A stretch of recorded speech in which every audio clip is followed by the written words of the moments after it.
Actually 2 నెలల కింద మార్చి 4న మన కందిపాటి రాము మా ఊరి అబ్బాయి కిడ్నీ సమస్యతో చనిపోవడం జరిగింది. వారి యొక్క బంధువులైనటువంటి శిరీష, రవి, ఉదయ్, రాజు వీళ్ళందరూ కూడా కాల్ చేసి మనం ఏదైనా ఫండ్ రేజ్ చేయగలం, మా కుటుంబానికి ఏదో ఒకరికి హెల్ప్ చేద్దామని చెప్పేసి అని చేయడంతో నేను అందరితో నా యొక్క ఫ్రెండ్స్ అందరితో కూడా కాంటాక్ట్ అవి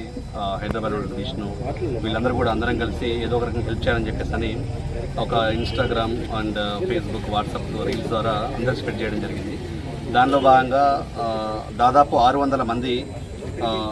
specially from future kids school నుంచి, మేనేజ్మెంట్ వాళ్ళ నుంచి, అదేవిధంగా హైదరాబాద్లో చాలామంది, అదేవిధంగా కలవల గ్రామం చుట్టుపక్కల గ్రామంలో ఉన్నటువంటి రాము అంటే తెలియని వ్యక్తులు కూడా దాదాపు 600 మంది రెస్పాండ్ అయ్యి దాదాపు 5,64,000 రూపాయలని నిధుల రూపాయలు ఇవ్వడం జరిగింది. దాన్ని అమౌంట్ అనేది ఎక్కడ కూడా వేస్ట్ కాకుండా అందరం మా యొక్క మిత్రబృందాలను కూడా ఒక పక్క ప్లాన్ తోటి పిల్లల పేరు మీద ఫిక్స్డ్ డిపాజిట్ చేసి వారి యొక్క భవిష్యత్తుకు ఏదో రకంగా మేము హెల్ప్ చేయాలని చెప్పేసి అని బాండ్స్ రూపంలో వారి యొక్క కుటుంబానికి అందజేయడం జరిగింది. ఈ యొక్క విజయానికి సహకరించినటువంటి నా యొక్క మిత్ర బృందానికి, అదేవిధంగా ప్రతి ఒక్క కాంట్రిబ్యూట్ చేసినటువంటి ప్రతి ఒక్కరికి కూడా పేరు పేరున ధన్యవాదాలు తెలియజేసుకుంటున్నాను.